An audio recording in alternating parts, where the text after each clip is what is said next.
Hello, and welcome to Insights with Dr. C. Today we're going to be discussing post-traumatic stress disorder, PTSD. I've asked Ann Shar to join us today. Hello, Ann. Thanks for joining. Thanks for having me. Ann is a licensed master social worker and has been a therapist for about 25 years, maybe longer. Maybe. And she works at Insight Counseling Services as well as do I. And Ann and I both work a lot with people with PTSD and with trauma backgrounds. And so I wanted Ann to come on today and for her and I to just have a dialogue back and forth about PTSD, to educate you about what PTSD is, maybe the course of treatment, what the symptoms look like. I'm sure you hear a lot about it in the news. It's kind of a frequent term that you hear nowadays, but there may be a lot of misperceptions about what it is. And so I thought it would be helpful to have a conversation today about that. So I'm going to let Ann take the role of the expert here today. Ann, could you tell us a little bit about what is PTSD? Okay. If we've got somebody in our viewing audience who's never heard of it or doesn't understand it at all, let's kind of just start from the basics. Okay. What is it? Well, it's an anxiety disorder. First of all, it's in that category. So most people can identify what anxiety looks like, but post-traumatic, meaning there was some type of an event or trauma. There was something that happened, and post meaning it's a delayed reaction. So maybe weeks, months, sometimes even years after this event occurred, people will begin to have these symptoms of anxiety. Okay. That can be very problematic for people in dealing with their everyday life. So, and you said an important point there, that you said it can develop years later. yes. From the point of the trauma. Absolutely. So it's not that you experience a trauma and then in 3 days you, bam, have all these symptoms Right. of the disorder. It can hit much later. Right. As a matter of fact, the immediate reaction to the trauma would be considered an acute stress disorder. Okay. Because it's normal. It's normal, for example, if you get in an automobile accident, to feel uncomfortable behind the wheel of a car Sure. for several days or maybe even a couple of weeks. It's normal to have anxiety and cry and be upset and tearful over some type of tragic event that you've experienced. Right. That's normal. And that's acute stress disorder. Yeah, that would be more under acute stress disorder Okay. because it's the short term after the event as opposed to farther away from the event. So with PTSD, for example, let's say you're a parent of a child who maybe turns 10. And maybe there's something that happened to you when you were 10 years old, but you don't remember it. It was a long time ago.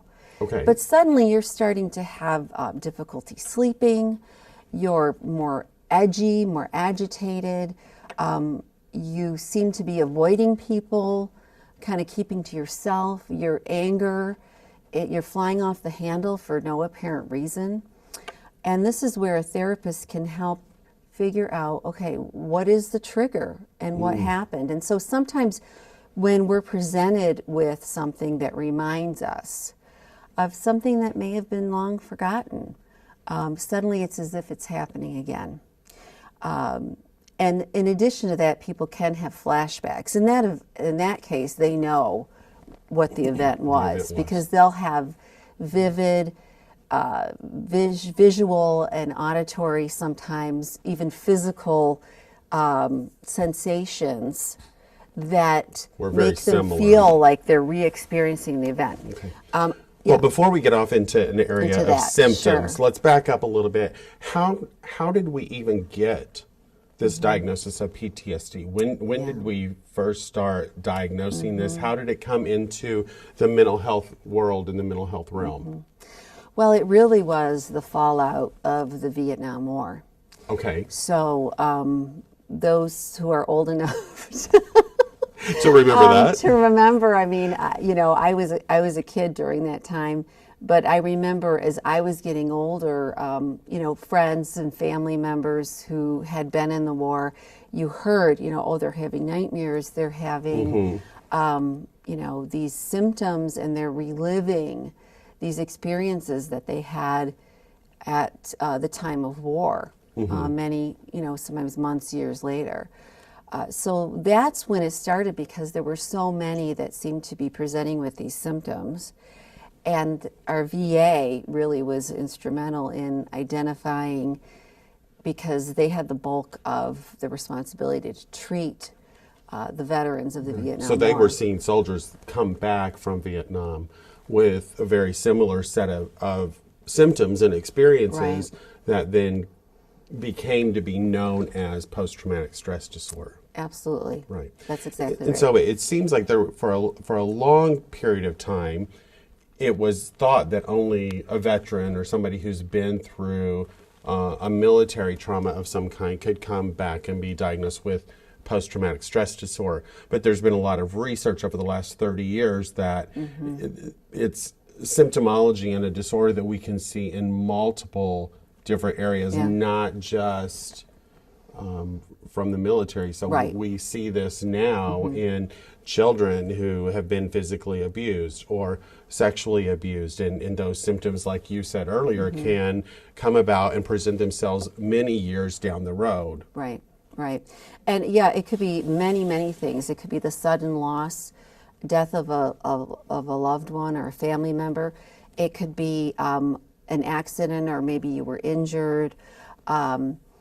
If you had any kind of an assault, a rape, perhaps. Okay. Maybe you were in a natural disaster, such as a tornado, or a house fire, or a flood. It seems like in the criteria, is what we call it, the criteria of post-traumatic stress disorder, the basic underlying foundation is that somehow the individual thought that their life was truly in danger, that they were in threat of actually being killed or severely harmed. Yes. And then that's kind of the basis then for how the mind processes the trauma and then arrives at these symptoms. Yes. Correct? Yes, and actually one of the risk factors for, who gets it and who doesn't would be the more your life was in danger, the greater the risk that you will develop PTSD. Wow. So let's say you saw somebody hurt or injured, that would be traumatic in itself. But if, let's say, you were hurt or injured, but then if it was life-threatening to the point where you said to yourself, "I'm going to die," and then you survive, that person would be at much greater risk of developing PTSD. There is also been some research that shows, like, people who go through surgeries that they weren't prepared for, like that some medical emergency happened, then they went through a surgery. After the surgery, in some time, they can develop PTSD. Yes. And I think you made a good point too, that sometimes PTSD comes from observing a life-threatening event. I know, in my work as well as yours, you see a lot of trauma people, so people who've been through actual traumas. I remember one young person that I treated many years ago was on a boat, and one of the boys on the boat fell out of the boat and he got caught in the propeller. And the observing boy was definitely left with post-traumatic stress disorder, had nightmares for years about this, and had the symptoms of PTSD that we'll discuss. So I think over the years we've learned a lot, that it can be observing a severe trauma, even if it's done to someone else. Sometimes too, even hearing about it for some people can be somewhat traumatizing. Right. The one example I could use is if somebody, let's say, repeatedly heard war stories, so that might put a VA therapist at risk. Sometimes it can be like a secondary PTSD, where it's something you've heard about or you were exposed to, but you weren't threatened. I've also heard that called vicarious trauma. Yeah. to use a kind of a big fancy word. Yeah, But there's been yeah. some research done about vicarious trauma, and that's trauma from Yeah. hearing other people's stories. And this is where I think it's important for parents of children to think about, is it always a good idea to allow our kids to see every news story on television or hear about all of the, everything that might be happening. I remember 9/11. My son was 5 years old, and I knew what was happening, and I actually left where I was, and I was headed home, and I was going to stop at Burger King and grab us some burgers and head out. And I didn't realize it, but he went into the play area, which I allowed him to go in the play area, but I didn't realize that there was a television on in there. Oh, wow. So he sat there and watched that. And I realized what was happening, and we left, and he talked about that event for a long, long time, and it was really, really, I don't know if he had a full-blown PTSD, but he certainly was impacted by that event. Right. Very much so. Whereas normally I wouldn't have allowed him to see it at that age because, Right. kind of young to handle that Right. sort of It was interesting around the time of 9/11. I was a psychologist then as well, and I remember thinking as the news media would play it over and over and over that, Yes. oh my gosh, they are re-traumatizing Yes. people to this, and we're going to have a high incident of PTSD from this event because of the fear watching that over and over and over creates. Well, and for a I don't know if person. you have heard this, Ed, but the rate and the incidence of anxiety disorders did go up in Yes, it this did. country for about a year after that event. Right, because they were able to measure that by the amount of benzodiazepines, anti-anxiety agents that had to be prescribed after 9/11 Right. were the highest in history that have been prescribed. So, Yeah, people had difficulty sleeping and Right. that kind of thing. you mentioned difficulty sleeping. Let's talk a little bit about the symptoms that we would see in somebody who is developing or has PTSD. And tell us what that might look like. Well, there's 3 categories of symptoms that actually to be diagnosed with PTSD, you would need to have several of them in order to have that diagnosis. So Okay.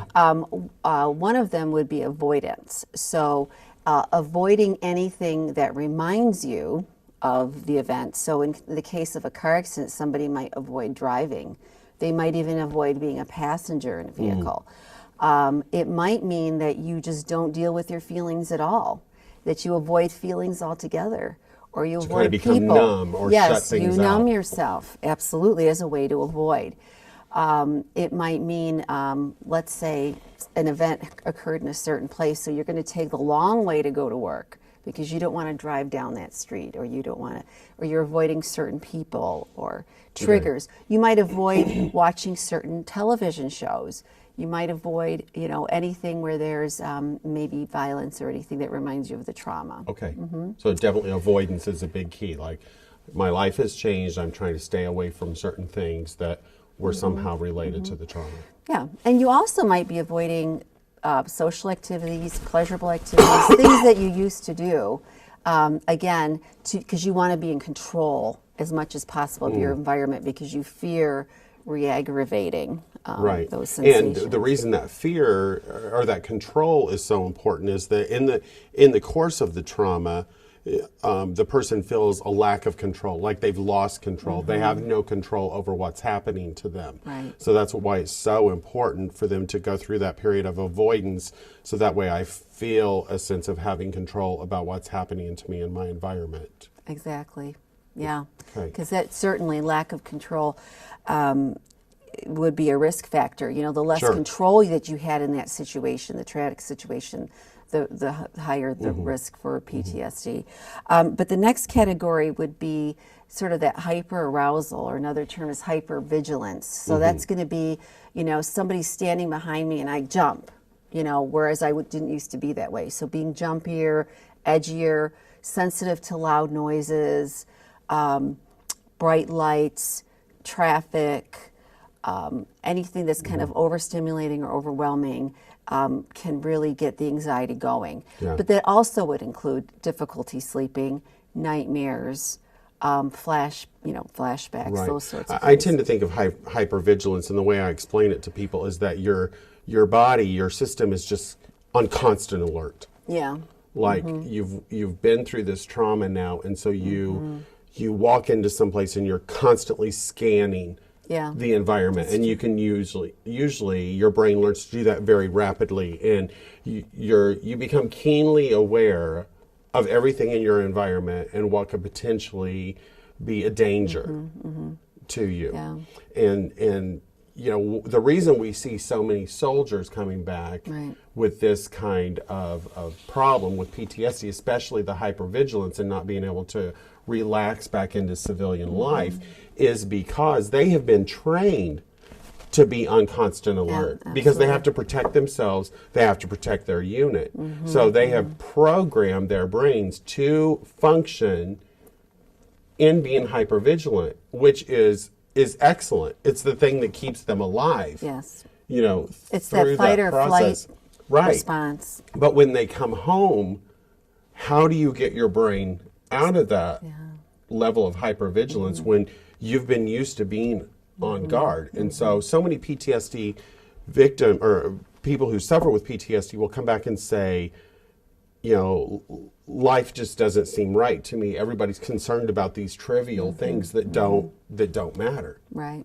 Well, right, because your brain has been trained to be hypervigilant and on guard. Yeah, and I don't know if you've heard this statistic, but 30% of the Vietnam veterans came home with PTSD, and about 20% is what we're looking at with our Iraq and Afghanistan population. So the general population PTSD is about 10%. So you can see that it's much greater for our soldiers, returning soldiers, because they certainly have seen a lot of things. Absolutely. But even let's say somebody who was a rape victim who then becomes afraid of any strange man that walks into the room. Yes.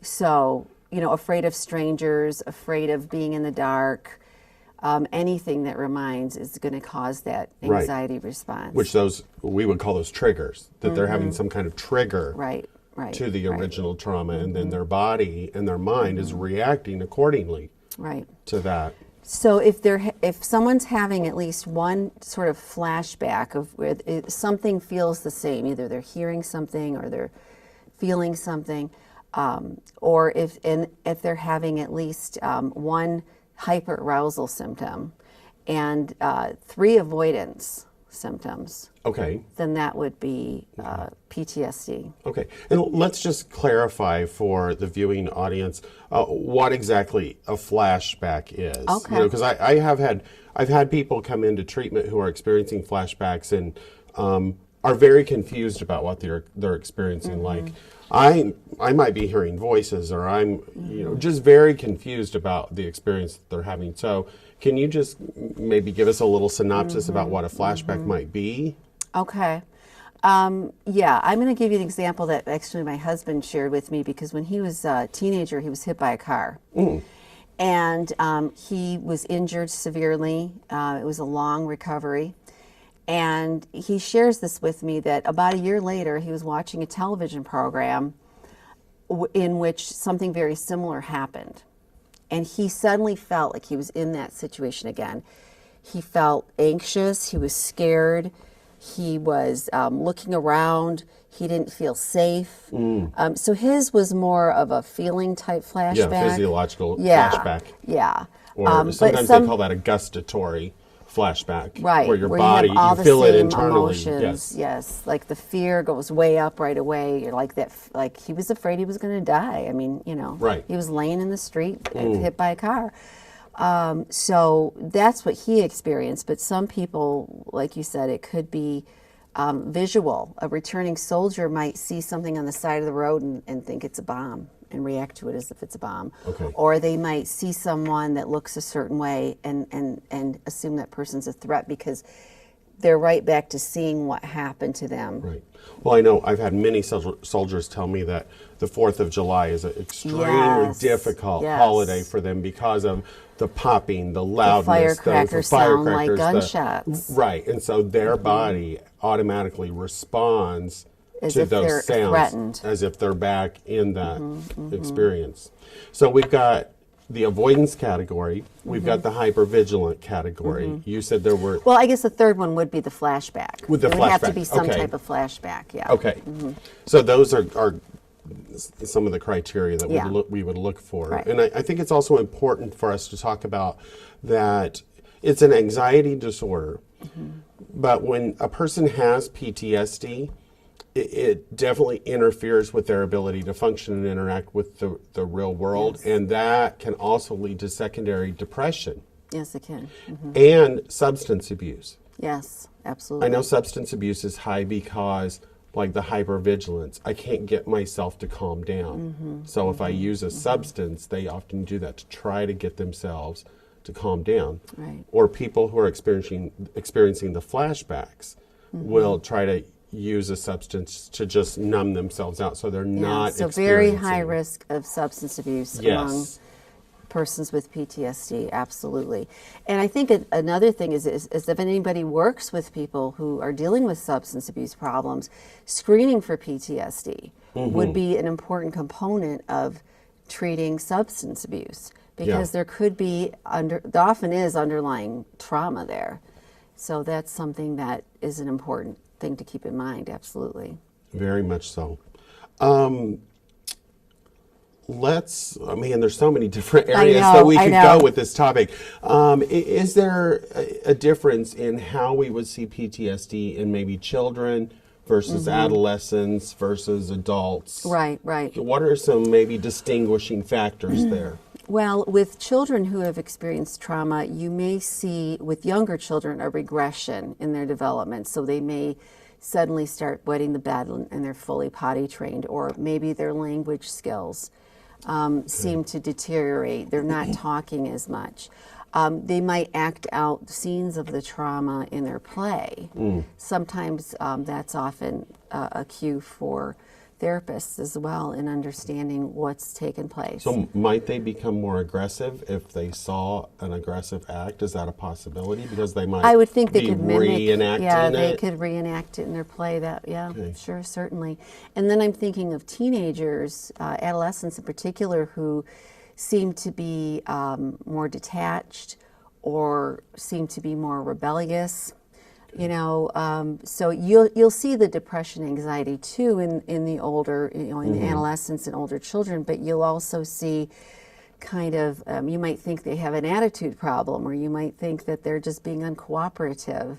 And so in those cases, it might be because of the arousal that they're feeling. Right. They're more irritable and edgy and so forth. Well, I think back to one case that I had of probably a 7 or 8 year old boy who was actually ran over, but physically, by a gunman.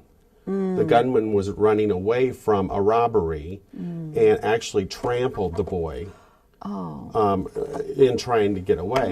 And one behavior that we saw there was that child become very clingy. Yes, that to is their another, caregiver. Yeah, absolutely. So that's something that you might see in children, Yes. like a fear of being alone, a fear of They don't want to go to school. right. I'm not going to be safe without my primary caregiver, who's maybe my mother, my grandmother, my father. Where you mentioned, interesting in adolescence, they might actually back away and shut down and withdraw. So there's definitely a difference there between how children will respond, adolescents will respond, and then, I think adults can go either direction depending on the type of trauma that they experienced. Right. Depending on, yeah. Wow. Okay. We're really running out of time because Okay. this is such a huge topic. Okay. But let's just talk for a few minutes about what is the treatment for Okay. PTSD. Yeah. What's the best treatment out there? Well, What are some of the options? Yeah, probably the top 3 treatments. And depending on the study, there's some variations. But the top 3 would be cognitive behavioral therapy, where people look at their thought patterns and how that might be making them stuck in those feelings and emotions. Okay. And another would be exposure therapy. So being exposed to little bits of the trigger and then learning how to relax and be able to manage the anxiety and calm themselves down in the face of that. So that sounds like it's really addressing that hypervigilance piece. Right. Getting me to calm back down. And maybe the flashback piece. Well, definitely the avoidance because you're exposing yourself to it. Right. But in the flashback piece, like learning that, okay, this item is safe. Like Yes. my car can be safe again. Yes, good. And then really culminating all of those plus would be EMDR therapy. And I know we're going to do another show on this, EMDR. so I don't want to get in too much detail. What does EMDR stand for? Eye movement, desensitization, and reprocessing. Okay. So you can use eye movements or other types of bilateral stimulation, it's called. So you can use auditory, visual, or tactile. And but it is really an 8-stage type of treatment where you're using elements of exposure therapy, you're using elements of cognitive behavioral therapy, and then you're adding this bilateral stimulation piece that kind of helps the brain desensitize to the triggers and then reprocess the trauma in a way that you can kind of compartmentalize it and be able to move on and not have such an intense reaction. You know, and you're the expert in EMDR between the two of us, but EMDR is almost like, you can almost think about it as exercises for the brain to reprogram the brain or to calm down the brain. Am I correct? Yes. Like from the state of activity that your brain has gotten into in a reaction to the trauma. And so EMDR is a way to begin to reprogram and restore the brain's natural, normal baseline functioning. Yes, that's the goal. Okay. Absolutely. And so I'm so glad that you're going to be coming back to discuss and show us, right, how EMDR I'll bring works. my gadgets with me. Great. So we're going to do that. Okay. So, like I said, PTSD is a huge category of discussion. There are multiple studies. If you're looking for research in relation to PTSD, I would highly recommend that you look at the work of Dr. Bessel van der Kolk. He has the Trauma Center in Massachusetts. He's really a prolific writer and researcher in the area of PTSD and has the leading information about PTSD because there's a lot of information out there and we want you to get good, sound information. So we are so thankful that you have tuned in today. I hope that you join in next week. And until then, live well.